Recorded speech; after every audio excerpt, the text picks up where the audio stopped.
नमस्ते।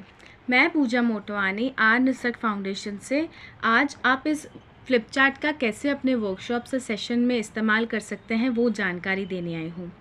वर्कशॉप या सेशन के शुरुआत में आप सबसे पहले अपना इंट्रोडक्शन देंगे, आपका नाम, आप आर निसर्ग फाउंडेशन से आई हैं और आज आप नो योर प्लास्टिक यानी प्लास्टिक के बारे में जानकारी देने आई हैं। अंत में ये बताना बहुत ही ज़रूरी है कि आप आर निसर्ग फाउंडेशन द्वारा certified know your plastic trainer हैं। वर्कशॉप की शुरुआत में सबसे पहले आप बताएंगे कि प्लास्टिक पोल्यूशन बढ़ता ही जा रहा है। हम प्लास्टिक पोल्यूशन की खबरें आए दिन पढ़ते और सुनते रहते हैं। तो प्लास्टिक पोल्यूशन को कम करने के लिए हमें सबसे पहले ये जानना ज़रूरी है कि प्लास्टिक का हमारे ह्यूमन हेल्थ पे और पृथ्वी के हेल्थ पे क्या असर होता है। उसके बाद आप प्लास्टिक का इफ़ेक्ट्स ह्यूमन हेल्थ और पृथ्वी के हेल्थ के ऊपर क्या होता है वो समझाएंगे। आप बताएंगे कि कैसे प्लास्टिक पोल्यूशन की वजह से हमारा पानी, धरती, हवा ये सारी चीज़ें प्रदूषित हो रही है और यहाँ तक कि प्लास्टिक पोल्यूशन का शिकार ये बेज़ुबान जानवर बन रहे हैं। पर क्या कर सकते हैं? प्लास्टिक हमारे जीवन का एक हिस्सा बन गया है क्योंकि प्लास्टिक की वजह से हमारी लाइफ बहुत ही ईजी हो गई है, राइट। तो हम प्लास्टिक को पूरी तरीके से बैन तो नहीं कर सकते हैं, बट प्लास्टिक क्या है, प्लास्टिक का सही तरीके से उपयोग कैसे कर सकते हैं और प्लास्टिक का सही तरीके से विघटन कैसे कर सकते हैं। अगर ये जानकारी हम पा लेंगे और इस पे हम अमल करेंगे तो हम प्लास्टिक पॉल्यूशन को बहुत ही ज़्यादा कम कर सकते हैं। प्लास्टिक को कैसे सही से इस्तेमाल करना चाहिए, उसका सही से कैसे विघटन करना चाहिए, उसको समझने से पहले प्लास्टिक की डिफरेंट टाइप्स को समझना बहुत ही ज़रूरी है। तो आप समझाएंगे कि जब भी आप लोग शॉपिंग के लिए जाते हैं तो प्लास्टिक आइटम्स पे ऐसे चिन्ह दिखते हैं, ऐसे चिन्ह जिसे कहा जाता है रीज़न आइडेंटिफिकेशन कोड सिस्टम।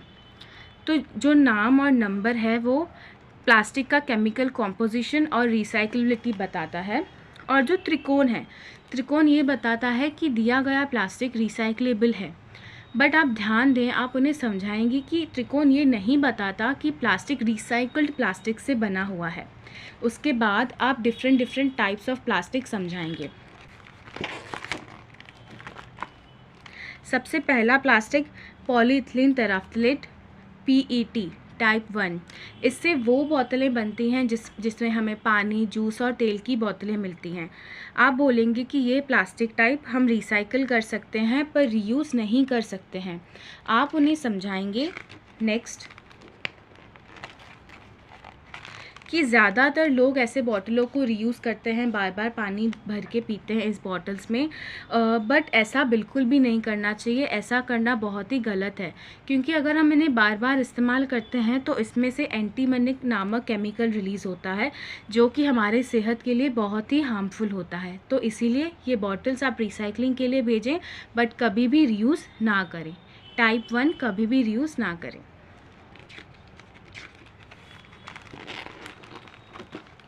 उसके बाद आप टाइप 2 के बारे में बताएंगे, high density polyethylene HDPE type 2। इसमें हमारे डिटर्जेंट के बॉटल्स, शैम्पू के बॉटल्स, तेल के बड़े बड़े कंटेनर्स इस टाइप के प्लास्टिक से बने हुए होते हैं। ये हम रिसाइकल भी कर सकते हैं और रीयूज़ भी कर सकते हैं।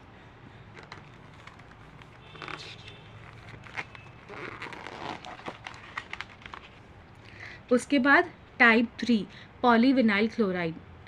ये जो PVC ये जो है वो मोस्टली प्लम्बिंग पाइप्स में यूज़ होता है प्लास्टिक, और कभी कभी ऐसे प्लास्टिक से कुछ टॉयज़ भी बनते हैं। पर ये प्लास्टिक ना ही हम रिसाइकिल कर सकते हैं और ना ही हम रीयूज़ कर सकते हैं।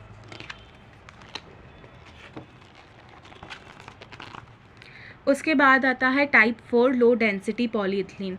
ये प्लास्टिक से हमारी जो पॉलीइथिलीन बैग्स बनी होती हैं वो ये प्लास्टिक की बनी हुई होती हैं। ये प्लास्टिक टाइप हम रिसाइकल भी कर सकते हैं और रीयूज़ भी कर सकते हैं।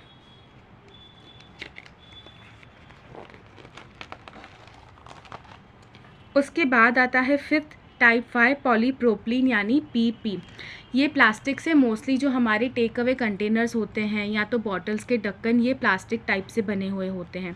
इसे भी हम रिसाइकिल कर सकते हैं और रीयूज़ भी कर सकते हैं।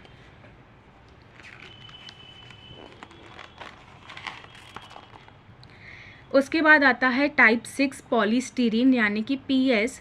ये मोस्टली थर्माकोल आइटम्स जो होते हैं वो टाइप 6 के बने हुए होते हैं। इसे ना ही हम रिसाइकिल कर सकते हैं और ना ही रीयूज़ कर सकते हैं।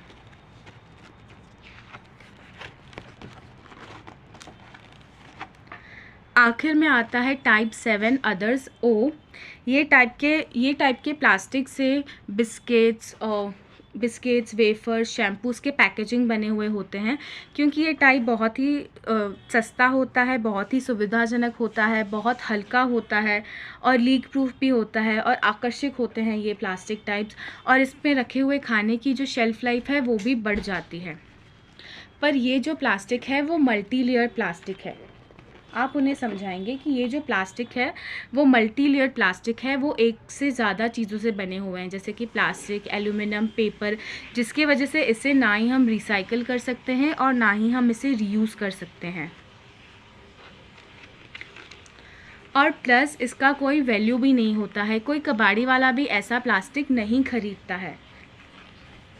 ये सब बातें बताना बहुत ही ज़रूरी है सेशन के दौरान। प्लास्टिक के टाइप्स बताने के बाद आप उन्हें समझाएंगे कि जब भी आप शॉपिंग के लिए जा रही हैं, अगर आप टाइप 1 और टाइप 2 देखें तो आप उसे ख़रीद सकते हैं। इवन टाइप 4 और टाइप 5 देखें तो भी आप उन्हें ख़रीद सकते हैं, क्योंकि ये चारों टाइप हम रिसाइकिल कर सकते हैं। बट आप उन्हें बताएंगे कि ध्यान रखें कि ये प्लास्टिक टाइप आप ख़रीदें तो उसके बाद साफ़ करके धोकर सुखा कर रखें और उसके बाद ही रिसाइकलिंग या तो कबाड़ी वाले को दें, क्योंकि अगर आप गंदा प्लास्टिक देंगे तो उसे रिसाइकिल करना मुश्किल हो जाता है। तो इसीलिए हमेशा आप टाइप 1, टाइप 2, टाइप 4 और टाइप खरीद सकते हैं, पर उसे यूज़ करने के बाद साफ़ करके क्लीन करके रखें और उसके बाद ही रिसाइकलिंग के लिए दें। टाइप 3, टाइप 6 और टाइप 7 रिसाइकिल नहीं किया जा सकता है। तो जब भी आप शॉपिंग के लिए जाएं तो अगर आप ये चिन्ह देखें टाइप 3, टाइप 6 या टाइप 7 का, तो ऐसे प्लास्टिक्स कभी भी ना खरीदें। आखिर में आप बताएंगे कि टाइप 7 जो अदर्स मल्टी लेयर पैकेजिंग है उसका प्रमाण बढ़ता ही जा रहा है, तो वो आप एज ए जागरूक नागरिक कैसे मदद कर सकते हैं। तो आप उन्हें बताएंगे कि आप 2 तरीके से मदद कर सकते हैं। सबसे पहले कि आप मल्टी लेयर पैकेजिंग यूज़ करना बहुत ही कम कर दें, जब भी हो सके आप उसे बाय ना करें। सेकेंड, अगर आप उसे बाय कर भी रहे हैं तो उसे साफ़ करके, सुखा के, क्लीन करके ऐसी संस्था को दें जो कि उन्हें को प्रोसेसिंग, पॉलीफ्यूल या तो टाइल्स या बिल्डिंग ब्लॉक्स बनाने में इस्तेमाल करें।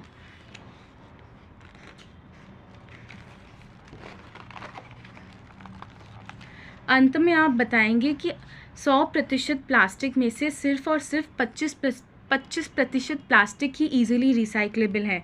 35% बिल्कुल भी रिसाइक्लेबल नहीं है और 40% बहुत ही डिफ़िकल्ट है रिसाइकिल करना। ये जानकारी देकर आप बताएंगे,